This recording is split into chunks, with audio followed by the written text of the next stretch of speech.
Hello there, everyone. This is Chris Fregley, waiting a minute or two here for some people to join. Just give us a couple seconds.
Okay, thanks for joining us. A couple big announcements this week. Before we start, actually, I want to remind you guys there's a chat here, so and I can pipe you in if you would like to speak or just put your questions in here. Hello, chat. Place questions here. I think you can raise your hand or something with this software. And also, if you want to post questions to the whole group, make sure you switch to all panelists and the attendees in this little checkbox here. Make sure this says all panelists.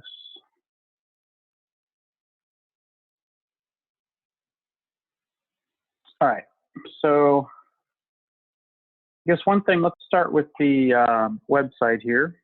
Made a lot of changes, I think, even since the last time, last month. So there's a lot of good stuff going on here. And actually, one thing to highlight, we actually I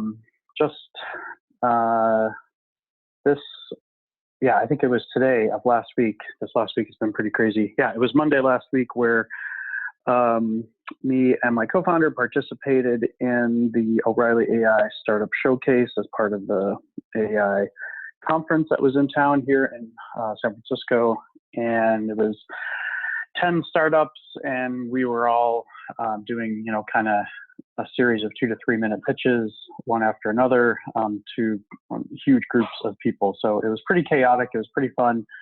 Handed out business cards. Actually got business cards just for this event. I even put on jeans and bought some hair gel for my hair, so I didn't have to wear a hat. So that was kind of exciting. So we won that, we beat out the other 10, and we're riding pretty high on that. So this week, just from a corporate standpoint, we're meeting with like about 6 VCs and getting all crazy in that sense. So getting the pitch deck tightened up and getting demos tightened up. So you'll see some of that today, some of these demos. I try to cancel my notifications here. Hopefully that doesn't burn me later today and I forget. Okay, so yeah, a couple other things here. We've got a bunch of POCs in the works and getting a lot of good feedback. One thing that we added, so this is a more formal registration for early access here. So just put in your info there and we're gonna start releasing invites hopefully in the next month or two here. The first set of products is going to be, so here if you click products, we've got the Enterprise Edition that's going to be coming closer to the end of the year. We've got Standalone Edition, yeah, these are friends of mine. And then of course there's the Community Edition, which is available today. If you click on this, just kind of a sandbox type thing where you can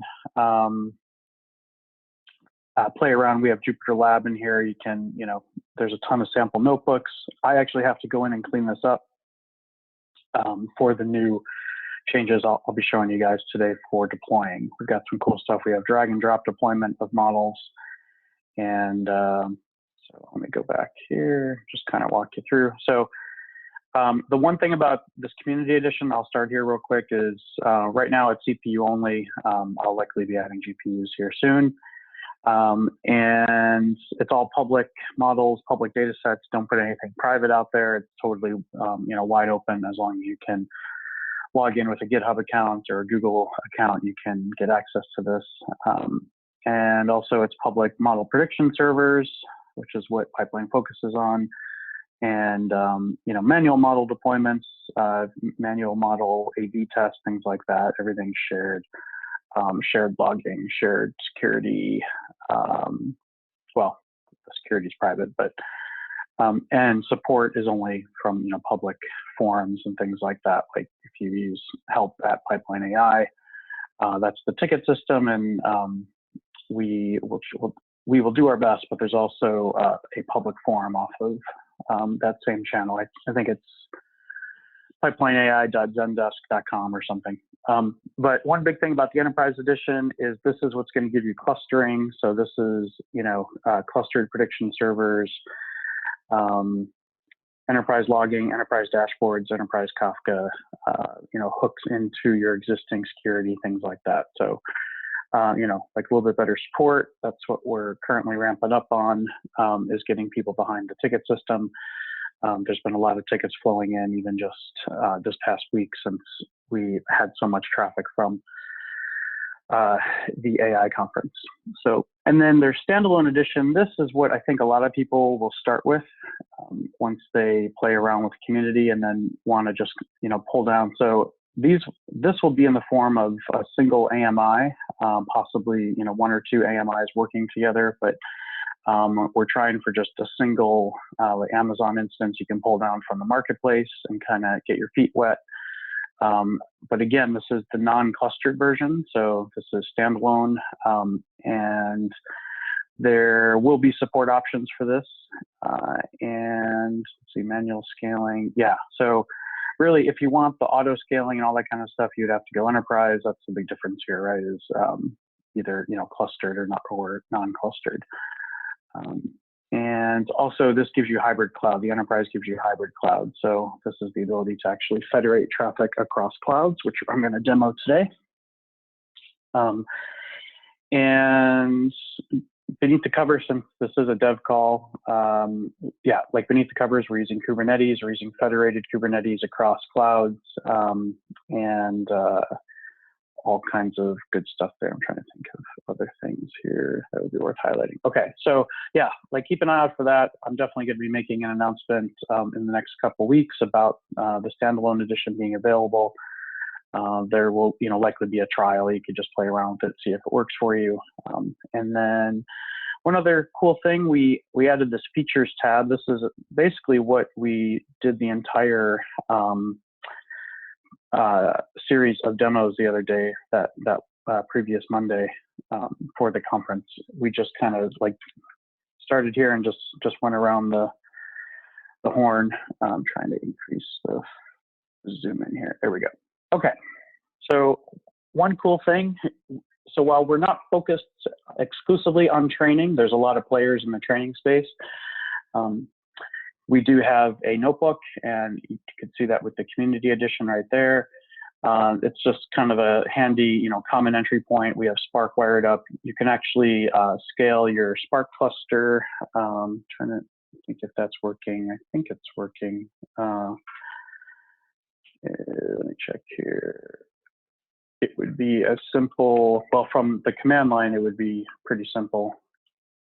And then also you could actually scale the Spark cluster through the UI itself, which essentially is going back to an admin API, which is still being built, the admin stuff from the REST API. But let me see, is Spark running here? I don't think so. But it would be as easy as going pipeline, service, scale, Spark,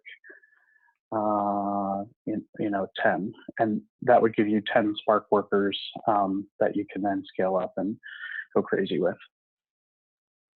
So we'll actually do this here in a bit with the model servers, but just wanted to highlight that we do have Spark, we have Cassandra, we've got all the goodies that you're familiar with from the Pipeline open source. Okay. Also, so safe experiments. This is one thing we've been highlighting over and over. This is our bread and butter here, is the ability to, for example, drag and drop. So, like one thing we see is people wanting to compare scikit-learn to Spark ML to now TensorFlow, or even TensorFlow CPU to TensorFlow GPU. And so this is a super common use case. People, wanting to see if there's performance benefits. Also, this got kind of squished here, but you can just do native Python as well too, right? And JVM. So you could actually write native Java code. You could write custom ensembles where you're, calling external services through HTTP client. We have examples of all this. And of course, you could just deploy raw native C++. We've got a cool demo. What's the demo? Oh, yeah, it's slightly different. We're actually, yeah, so I'll get to it here in a sec for the model optimizations. I'll talk about what we're doing around C++ and some of the TensorFlow stuff. The other part of this, the safety here, is that you can test on and just do canary like releases of your models.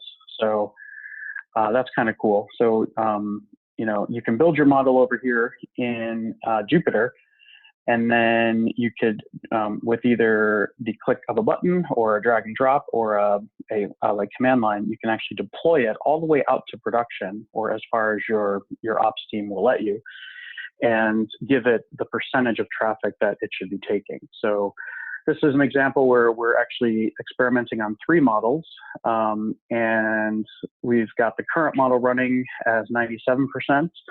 And we want to test models 2 or B and C, and we have given B 2% and C 1%, just sort of arbitrarily. And then let's zoom in over here on this. Oh, and so yeah, each of these actually has. Actually, that one doesn't. This one has a click.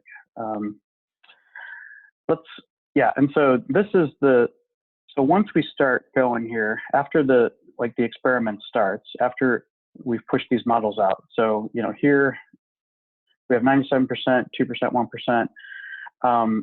This is kind of the bread and butter dashboard here. So this is comparing both offline, like model metrics here, right? Like model training metrics. So this is model accuracy, validation, and training accuracy. And so this you would get when you train your model over here with the Pipeline notebook. And then but what we're trying to do is extend the pipeline into production, extend validation, right? Like model validation into production. So, right, like this is batch offline, right? This is boring stuff. This is stuff you could do today with 1,000 different tools, right?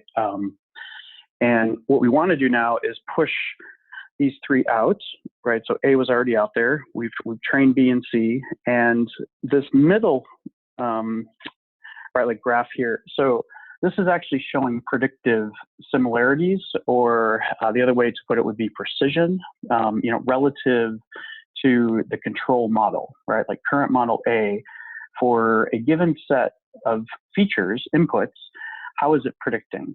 And with Pipeline, when you define your predict method, you can also define a prediction, sort of numeric way to quantify your prediction. And so, stepping back, what we want to do is, for the same inputs, compare models A, B, and C and see how they're predicting. Because this is new data coming in that's being predicted, this is what's different about the offline case above, is that we can actually calculate the accuracy, because there's a holdout data set and with labeled data, right? So there's data that's been held out that has been labeled, and so we can calculate the validation accuracy from that. And that should be one metric used to determine what is the best model. However, we're pushing this beyond, static batch, like historical data, and now we also want to compare, right, how is this doing on this real-time data, right? So after these 2 experimental models get pushed out alongside current model A, how are they actually performing right now on live data, right? Like relative to the current model, because this is not labeled data, right? So we don't have the true prediction, but we have that prediction relative to the current model A. Okay, so for example, the most obvious way to do this would be with regression, right? So if you're using like the Airbnb data set and you're given a set of features like bedrooms and bathrooms, things like that, and you're trying to predict how much this would go for on a like nightly basis, this room or this house or like whatever, condo. And so that's going to give you a float, right? So that prediction is going to, like return $290.50. And because we're tapping into these prediction streams, right? So we're, sampling off these things, and we can actually trap the inputs. We can hash those so that, we can find the same inputs. And then we can chart and find, and so right, those model inputs are the x-axis, and then the prediction is this y-axis. And so that gives us, right, like that middle graph there. So we see here that C is tracking pretty well with current model A, so that's good news. B is a bit off. This may or may not be good. For this particular experiment, this specific one was designed to predict similar, but to decrease response time. So we're trying to get a little savings here, shaving off some like milliseconds, but not sacrificing on the prediction side, which seems to be happening with B. B seems to be predicting a bit off from A and C. So that's something to keep an eye on. And then thirdly, down at the bottom, we see the actual so on the bottom right of each of those circles is the 90th, 99th, and 99.5 percentile response time. Also shows you throughput for the cluster, also at a per host, and you see number of successful requests in green there. And so this is kind of a nice quick dashboard to go look at. And this is the same dashboard that you would use when you're monitoring, sort of like 24 hours a day, you would be monitoring these things. But from the data scientist standpoint, right? So this is just another screen within their deployment workflow. So they're in Jupyter. So that's over here. They train, then they drag and drop, then they come over here and they can actually watch and see how this model is doing. And this bottom one shows current model A. It was predicting at 28 milliseconds for the 99.5 percentile. Model B was at 20 milliseconds. So B got better. And C is at 17 milliseconds. So C, again, gets the little green check. And so like pretty much all around here, C is the clear winner, even offline. And with the validation accuracy specifically, which is the holdout data set, C for it's tracking similar on the prediction values, and then performance. So we've dropped about 10 milliseconds, and we're still performing pretty well. So let's actually click into here, and I've got a live demo set up. And as a special treat, I've got both Amazon and Google Cloud. And I've added this other metric that seems to get people excited. It certainly gets me excited. And it's the cost per prediction in real time. So actually this was not on the screen before because I had taken a screenshot before I had added this. But just know that we're going to look at both response time and we're going to look at price per prediction. And I've got a couple different models here. I have a Spark Airbnb data set. I have TensorFlow data set, like the MNIST data set, and I have two different versions out here. And also one thing to note too is that I've actually, on some of these, I've scaled them out so that they have two hosts. I think, yeah, this one has two hosts as well too. These looks like they only have one each, but yeah, we can certainly scale that up very easily. So so keep an eye on that, and I'm going to launch here. So this will be the Google one, and this will be the,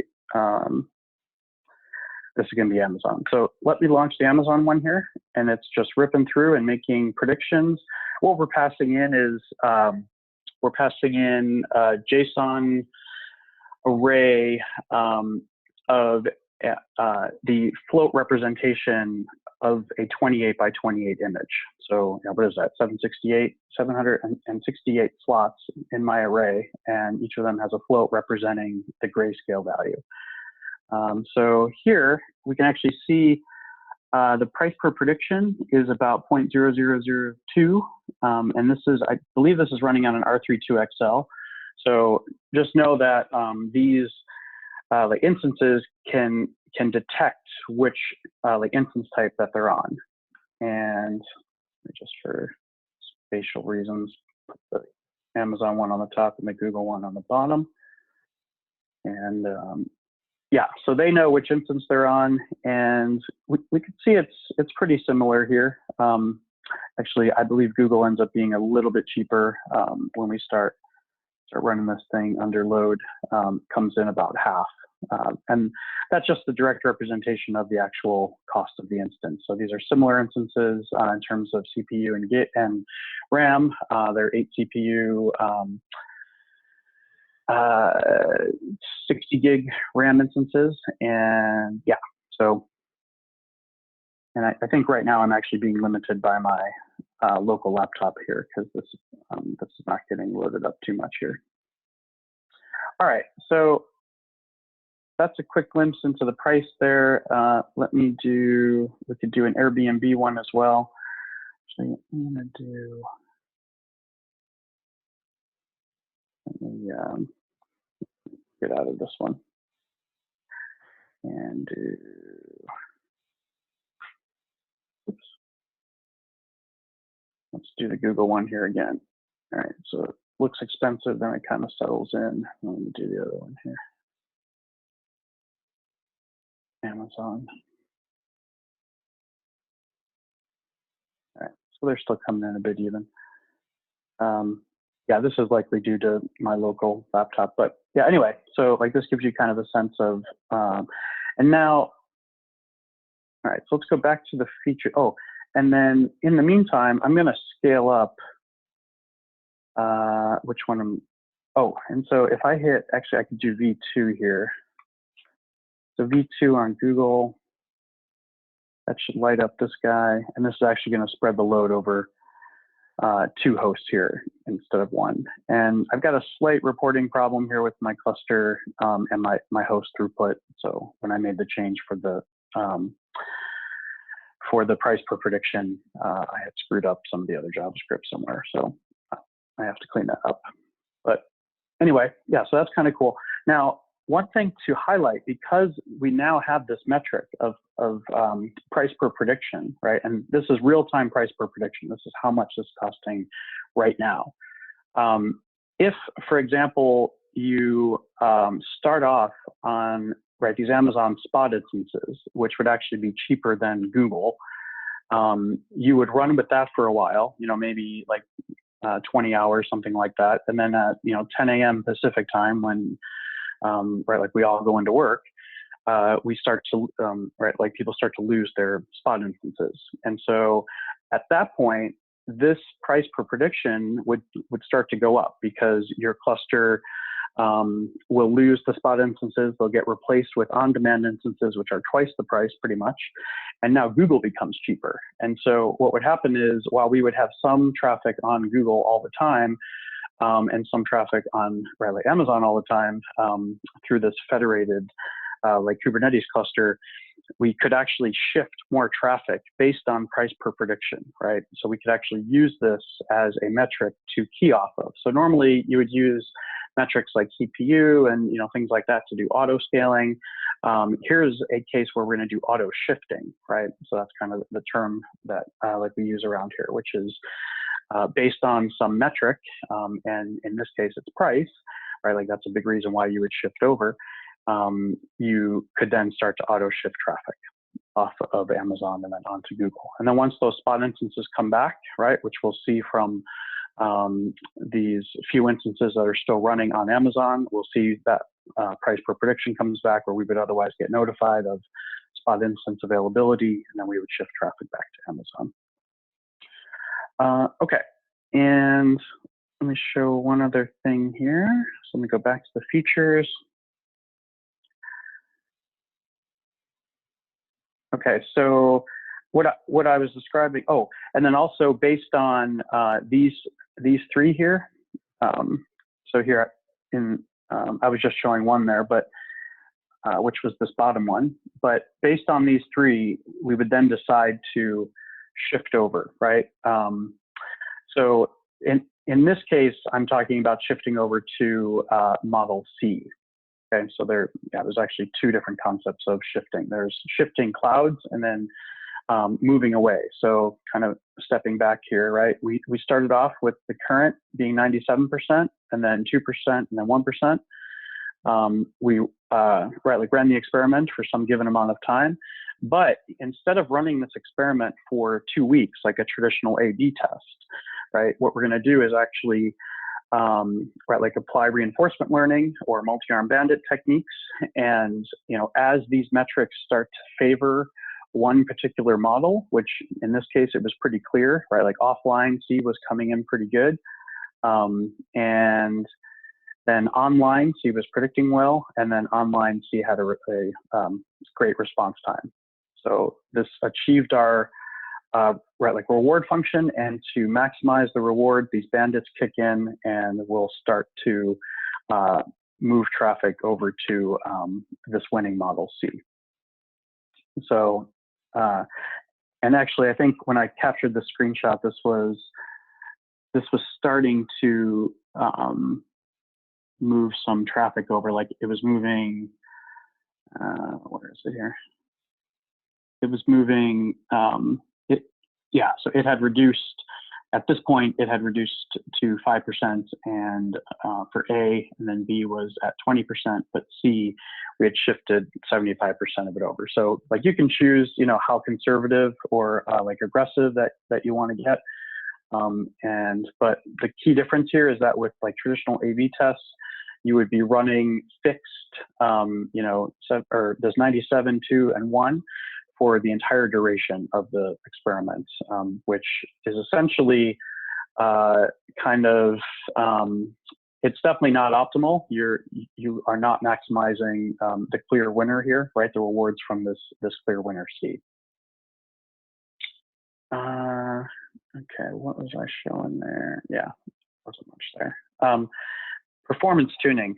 So this is one step deeper now. So just backing up, we were looking at these metrics, and I have to add a link here to get to the details. So we saw the number of, this response time. Again, real quick. So we see, it's a 63 milliseconds, starts going up a little bit as we start to load it up. What we want to do is start to dive into here and see where is this time actually being spent. Because if you guys have been on one of these calls before, as we've been developing this, you'll notice, or you'll remember that as part of participating in the PipelineAI framework, you implement this pipeline predict method. And this is a very simple method. This has actually been kind of decked out with a bunch of logging and things like that. But the only thing that's needed is this predict method. This is literally all that you need, and it takes in bytes and it returns bytes. We're currently adding schema support, so that will be there probably definitely within the next month or two. Yes, what is this? Almost October. So yeah, probably by the end of November, around Thanksgiving time, we'll have the schema stuff in there. But for right now, it's just kind of wide open. And as long as this predict method takes in, some requests, and this is purposely bytes because this could be JSON, this could be like Avro, and because this code can be used behind a Kafka stream as well as just a normal web request, like a gRPC request or a REST, like we wanted to, keep it generic like that. So now, as part of this predict method, you're taking in just raw bytes array. So you will typically need something that will transform. So here we're taking in JSON, and then we're converting it into a like NumPy array. So see the JSON actually has something called image, and we're probably doing all the fun NumPy stuff, reshaping, and then and right here we're using Python 3.6, so you can actually do these like type annotations here, which are really nice. You have full control, by the way, over the Python environment that you choose to use. This one we just wanted to deck it out and show all the specific capabilities. And then so there's this transform request, then there's the actual prediction, and then there's the response handling. So Riley, keep in mind that with any single prediction, there's going to be three subparts, three logical like subparts. You can break it out into more if you have more complex feature transformations. But like the reason I point this out is that you can wrap these calls with this with monitor, and this is so both monitor and this log decorator, which I'll talk about here in a second, come from these like open source pipeline. So this is all pip installable. This is out there on PyPI. So there's pipeline monitors, and here we're using Prometheus. We have a Datadog, and here for loggers we have the Kafka handler. So and here's where we're setting up the Kafka handler and getting it. Here this is just a single instance. So we're using localhost. Everything is just on a single instance for this particular demo, just to keep it simple. And we have a particular topic there. Let's see. Here is just some labels that we're passing in. So what I'm getting at here is if we go back to the features and we dig into performance tuning, and we click on this dashboard, and I believe it's just this one will start showing up here. Yep. Okay. And so one thing to point out, so this is just kind of overall request per second. This is greatly limited by my local laptop, calling out to the server. So this isn't going to be very fast on the request per second. But one thing to note here is, and so these labels here end up, when we log these metrics, showing up here. So you can put in basically anything you want here, right? Like you can put in, but like typically you're going to put the name of the model, the version, the type of model, just so that you can distinguish on a single dashboard if you have multiple of these running. And so one thing to note, besides just the normal like request per second, which is kind of given to you for free by the pipeline stuff, you also, with these monitors, can specify and give names to these logical steps, right? So here we're doing the request transformation. And so this actually came out sort of organically when we were working with a like pretty large customer, where they were seeing back here, they were seeing, this model as 24 milliseconds, right? This is the exact one that's taking predictions right now. And what they wanted to do was actually dive in and see, why is this taking 24 milliseconds? And what they found, so their first sort of insight, now this is, right, so if you're a data scientist and you see this particular metric, and it's, say this is higher than the previous version, or it's rather out of whack, you think it's the model. And so you would start going in over here into your code and say, why is this predict method so expensive? What we've done, though, is now given you the ability to, what's the term? To, I guess, annotate or rather monitor specific parts of your overall prediction. So the transform request is actually the green, the transform response is this kind of orange, and then the actual predict and is where time is being spent. So what we had seen is actually the green line was dominating. So there was one particular case, I think it was up closer to like 200 milliseconds. And the data scientist was, going crazy, pulling her hair out, trying to figure out why is this model really taking so long when it doesn't seem to be taking long on her local laptop. And what we found was that she had introduced a slow or on smaller JSON payloads, which she was testing on her local laptop. This particular method wasn't really, that she was using to convert JSON into NumPy, or I think it was actually CSV into NumPy. It was the Pandas library. It just wasn't performing. It was fine on smaller data, but when it got larger data, it was just not performing very well. So yeah, this is a case where like the ability to actually go in and pinpoint and sort of slice up where is time being spent. So instead of spending all of her time here for 2 or 3 days, if we could have shown her that time was actually being spent in this method, then she could have spent and been more efficient in that sense. And same with the response transformer. So like the response transformer, typically because it's some classification or it's fraud or not fraud, or some sort of regression or a set of classes and some scores, some confidence scores. That typically doesn't take that much time, which is why we see the transform response is the lowest. Okay, so that's a cool feature there. If I go back to features, one other feature that kind of grew sort of organically as well on a different client. Let me load this up here and see if it worked. Yeah, okay, so this worked. So here's a case where we're actually viewing live, we're sampling off of Kafka, right? So again, and yeah, this is actually just running the same image over and over. I have the time showing up there so you can see it.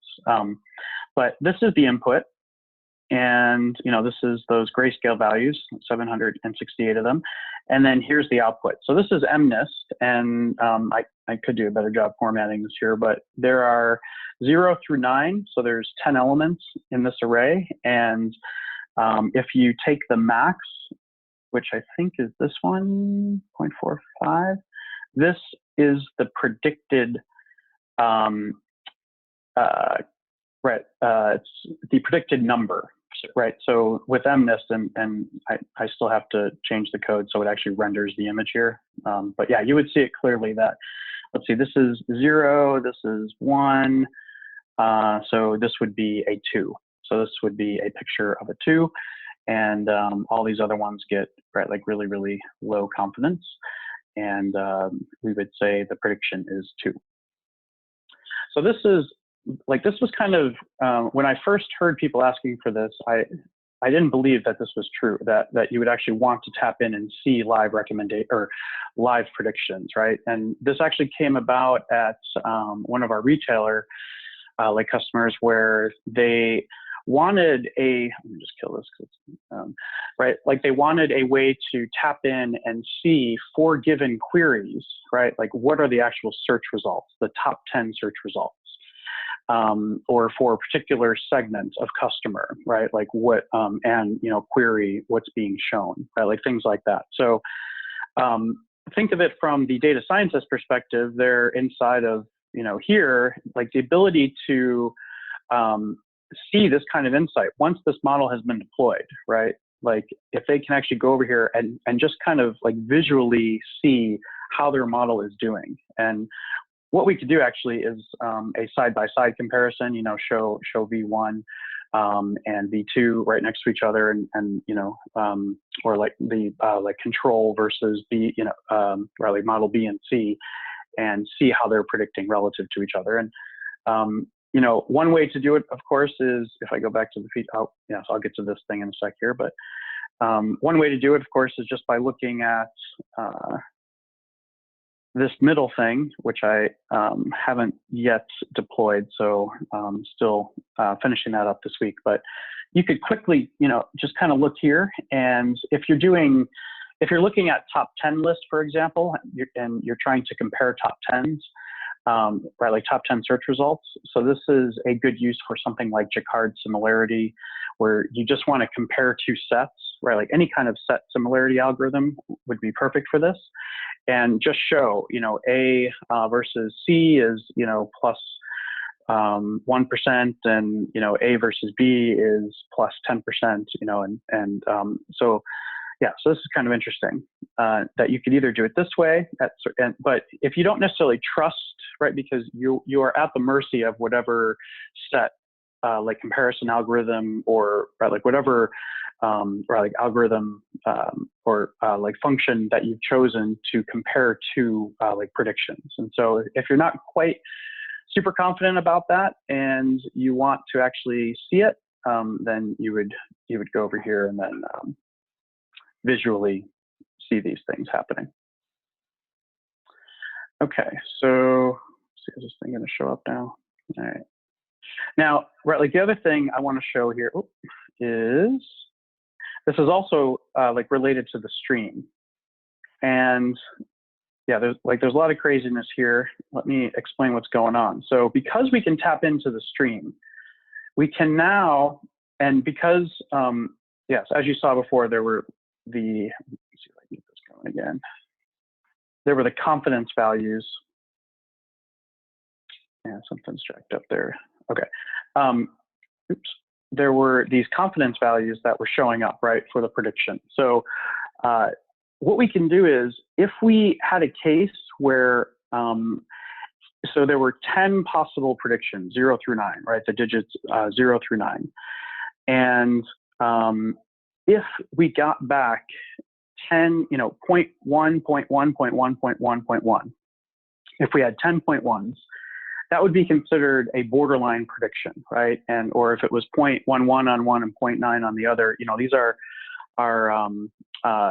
right, like sort of on that edge, that like classification edge. And what we can do is, right, so if it's within some certain tolerance, right, if it's that borderline, if it's some limit, right, like what we can do is actually offshoot these to a separate Kafka topic. And because this is all flowing through Kafka, right, because we're actually sampling these things, like we could take a look, see this is borderline, and still, right, like return that prediction as best as we can, but sort of highlight it, right, like mark it for sort of further review, right? So that would end up going into a separate Kafka topic. And then throughout the day, we would actually be posting to sort of an internal Slack, right? This is like one way to do it here.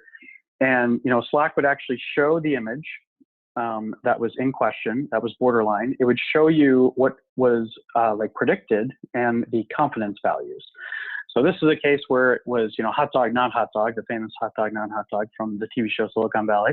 This is a case where there was a borderline prediction, 51% hot dog, 49 not hot dog. In this case, it was correct. So throughout the day, this is an internal, data science group that actually built this code and this model, right? And so this is kind of fun and all. You would like throughout the day, you would see these. You would say, yes, this is correct. And because, right, like you're addressing that sort of borderline, what we're doing here is taking new data that has not yet been seen. And this is very sort of, right, like borderline data. So, and we're now creating labeled data from data that has not been seen. So once you actually click it and confirm, here is one where it's the exact same hot dog. I think we put a little bit more hot sauce or something on it and turned it slightly. And this actually predicted not hot dog. And so this is incorrect. So like you would actually say no, boom, you would click X. And now we're creating labeled data from data that has not been seen. So this is right on that edge. And this is really cool stuff. And this particular customer went even like one step further. They're doing like leaderboards and sort of gamifying like this whole process. And so you might be thinking, well, this could get overwhelming, or maybe this is fun at first, but then sort of tapers off after the first couple hours of like doing this. And so that's where you would bring in Crowdflower, bring in right, like Amazon Mechanical Turk. and you would just add them to the Slack channel or create a separate Slack channel for this, or have some sort of custom UI. But this data is there for you, and this is being highlighted within the pipeline framework. This is tunable by you, that tolerance setting, and now you can be creating data and sort of continuously training throughout the day. So yeah, so we're doing real-time sampling. That was this thing. We're doing the continuous training, sort of fixing data throughout the day, and creating labeled data from non-labeled data using crowdsource. Okay, so I think that's the last one thing to highlight this. And so this bottom area, this bottom row of features is kind of systemsy things. One thing to highlight is with Pipeline, you actually use the exact same runtime environment from your local, like laptop even, to prod, right? So to production. So what we're doing here is, so this will be a Pipeline command line thing I'll show, but there's also the like drag and drop model build, model dash type equals TensorFlow, model dash name equals MNIST, model dash tag equals, let's say it's V4, and model dash path equals TensorFlow MNIST. Okay, so this would be the next version of a particular model. So let's run it. Boom, this might take a minute. But so what's happening here is that same exact model that I showed here is now being slurped in to and being wrapped. So if I models, these are just sample models, of course, that are packaged here to show you guys what's going on. So this is one, if I PWD, it says models, TensorFlow MNIST. You can have multiple versions within here. It doesn't matter. As long as you can tell Pipeline where this actual model lives, then it can slurp it in, wrap it in the appropriate runtime. It will detect if it's TensorFlow. It'll detect if it needs TensorFlow serving. If it's Scikit, if it's XGBoost, let's see the other models that we support. We support pretty much everything. I don't have an R model yet. Actually, I do have an R model. I'm not sure why it's not in there.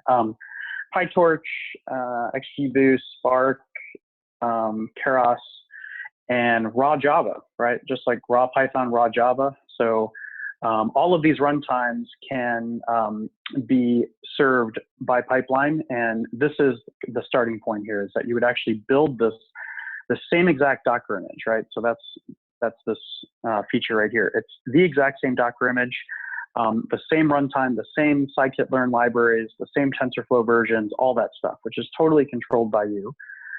So as inside of this directory, each of these directories, and like you can do this right, like version by version, you have full control over.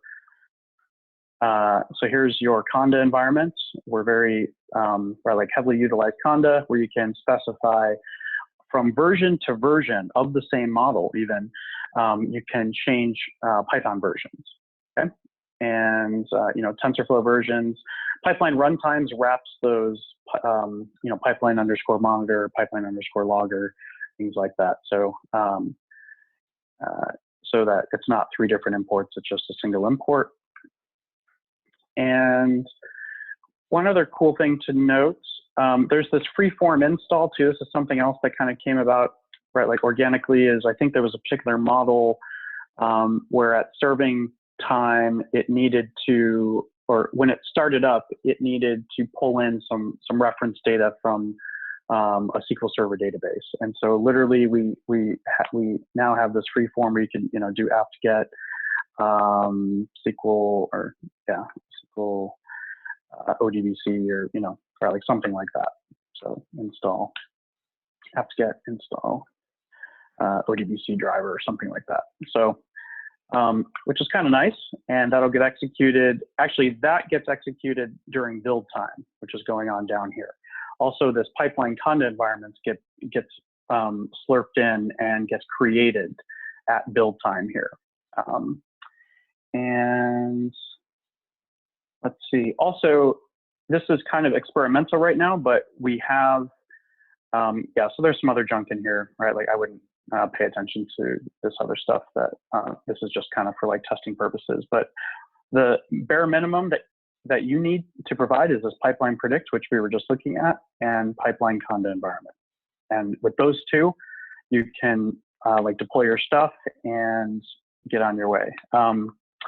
One experimental thing that we've been doing is, and, again, this came out from a particular use case that we saw, is the ability to both build and deploy the model, like sort of sequentially, right? So think of this not necessarily running on your local laptop, although you certainly can.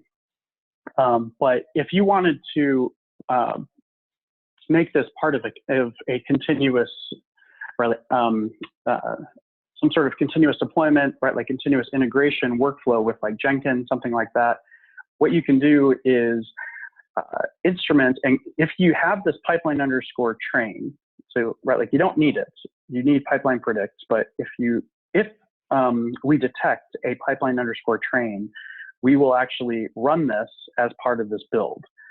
And I think this is doing, I think at some point it will actually train the MNIST model. So think of this as kind of a one-stop place to go where you could just build these two things and then submit them to continuous integration. And this will do both the training and flip it into serving mode, and then push it, right, like push it out into production or into test or into dev or wherever, and then flip it into serving mode. So this is super powerful that you could do both. And by doing both, you then would gain the ability to see this top part here, right? So that's why we're starting to experiment with this. Now, most people say we would be training offline and on a large set of GPUs, and this particular cluster is going to be very different than my deployment cluster. And yeah, that totally makes sense. So we're still trying to figure out the details of what's going to work best for really this kind of thing, to be able to show both the offline and the online on the same dashboard. Right now, these are 3 separate dashboards that you have to go to on, like different tabs within the pipeline admin. Okay, so that's consistent environments. And so once this model gets built, which it should be done here in a bit. So here it's actually installing, it's updating the Conda environment and installing the REST server. We're using Tornado. We're not using Flask. We actually have multiple runtimes. We just got a pull request recently for a faster Tornado or a faster async REST service, or like web server that we're currently load testing and comparing. And that's as easy as just changing the runtime and then showing it up inside of here and saying this will be TensorFlow MNIST with Tornado, TensorFlow MNIST with this, I can't remember specifically what it's called, starts with an S. We could also test it against Flask. So you can compare both the model, you can compare the runtimes, you have tons of flexibility on and you can compare CPU, GPU, like I said, and that's just one other flag that you pass in if it's CPU, if it's GPU, during the build. So yeah, like you could actually say model chip equals GPU, and then that, when it builds, we'll pull in all the CUDA libraries and install the proper version of TensorFlow that uses GPU. And so one thing to show here, so now that this model is actually built, and this is locally, this is on my laptop, you can now put this into, what do I call it? Model start, I think. Yeah. Yeah, I already have. Let me kill. Oops. Docker. I was doing some development before this, and I left the server running, API admin, boom. And so we built the model. Oops, and now I gotta kill that one. sort of half started. And, all right, so now we actually have the model running. If I do Docker PS, I see this model's running. I can look at the logs. If I do pipeline model dash logs, and this is going to show me it's starting up. Okay, and we're using, that's the JVM coming up because we have all the runtimes inside of one Docker image for this demo, so it can handle anything. And also it's powering some of the dashboards. But so let's look at the logs. Okay, that started up, everything's cool. Hopefully we don't have any red on the Python side.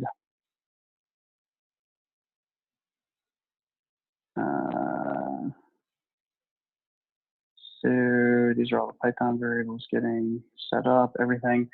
All right, and then we should be able to do model dash predict.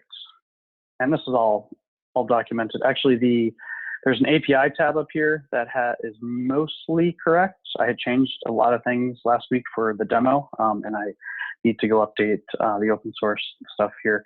Model type, model name, model tag, model test, quest, path equals,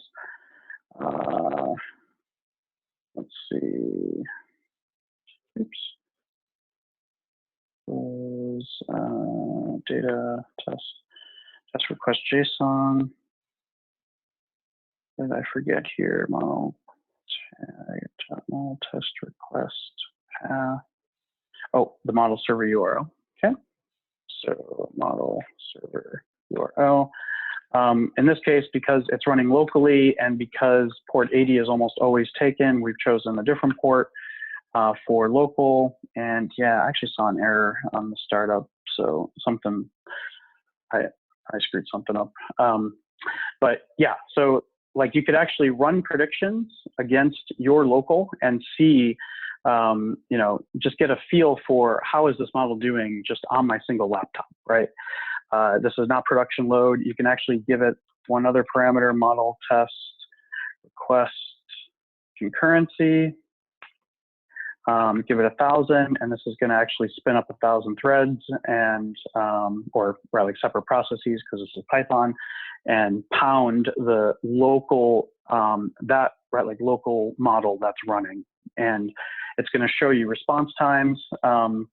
And you can get kind of a quick feel if you know, right, like relatively that the last model that you had done this exact same thing on was 20 milliseconds, and now you're running it under load, under this, you know, 1,000 concurrency, all locally, and you see it's now 50 milliseconds, right? Like, you know, something's bad. So it's not even worth pushing this out into production on real load. If just locally, this is, you know, right, like 2 or 3 times more than it was before. So yeah, kind of cool. And see, we can do a model stop here. And oh, and then yeah, right, like you also have access to all of these same metrics. I didn't show that, and it might not be working because something errored out, but you could see these metrics locally. You can see this locally. And you can see this locally too, actually, if you have pipeline train. And yeah, so that's all local. The last thing to point out is that pipeline installs in your VPC inside of your cloud or your data center if you're on-prem. And so that's important to know that usually is a showstopper for, you know, quite a lot of people. And the other thing to highlight is model optimization. So this is an area that we're spending a lot of time on. And a lot of this has been customer specific. So but we've been putting in place. So this gets back to, I was talking about some of the optimizations for TensorFlow that we're doing. There's a workshop that I do monthly that highlights a lot of these right, like sort of hidden gems within TensorFlow if you build it from source, and, you know, ways to get your graph from this crazy gobbledygook after training down to the simple, you know, so this is linear regression in both cases. So this greatly improves performance. There's also ways to optimize the runtime, where instead of depending on a 50 like megabyte, the full TensorFlow runtime, for example, you would just pull in just the bare bones, or like GPU kernels that you need, the Linux kernels that you need. So just the bare minimum. So this is where models go from 80 megs, like 70 meg footprint at runtime down to 600K footprint. So we're starting to do some of these optimizations upon upload. We'll actually generate multiple versions, and they would show up here. So this would be, TensorFlow MNIST. This would be like minimum runtime. This one would be the minimum graph. You can do like 3 or 4 different versions upon upload and then like immediately compare them out in production and see what's going on. This is a Spark example where we've taken a Spark ML decision tree, and we've actually generated native Java code. So we could equally generate C code or generate GPU like kernels. So yeah, this page is going to get built out with some more examples and some more real world stuff. So I think that's it. The other things to point out is the integrations, and this, of course, if you use Databricks, my old company, you can use, because this is all REST-based or command line based, you can actually, from these tools, so I have kind of a joke up here, like FTP and then Messenger Pigeon, but you can actually, from like these tools, like you can train your models using Databricks or Qubole or Floyd Hub or Data Robot, and then you can send it over and it'll participate. So there's a way to, let's see, where is it here? There's a way to actually deploy, yeah, so here's the HTTP deploy. This is just another CLI command, but you can, and yeah, so this is that one admin server, that I was running before. You could actually like deploy the same model, and then it'll then participate in this whole framework and then get deployed out to production. The other thing is drag and drop as well too. So where's my drag and drop? Drag and drop. Well, I think I broke the link there. Drag and drop. So this is, yeah, so check this out. Like you can actually, and so these are just sample models. You can take this, you can just drag it and then drop it in there. And that's essentially doing what this command line is doing. And we'll then either choose a new version number if you haven't specified one, or if you do specify one. And then like you could also give it percent as well too. So like the percent of traffic. This actual screen will get built out here better. There's likely going to be kind of 1, 2, 3, and you can drag 3 different models and give it percentages. Sort of a dial for the percent. And I'm still working through some of the UI stuff there with like 1 or 2 customers. So this is, yeah. So this is what we call drop model, and I think that's it. I think we covered pretty much everything: the continuous learning, the 360 dashboards, and the hybrid cloud stuff. So that was shown back here where we can actually go across clouds. And I think we're a couple minutes over. Let me look for any questions. Please post them in the chat. Find the chat here. And all right, I think we're good. So that's it. I'll post this recording here in a bit out to YouTube, and all those links for YouTube and Meetup and all that stuff are down here.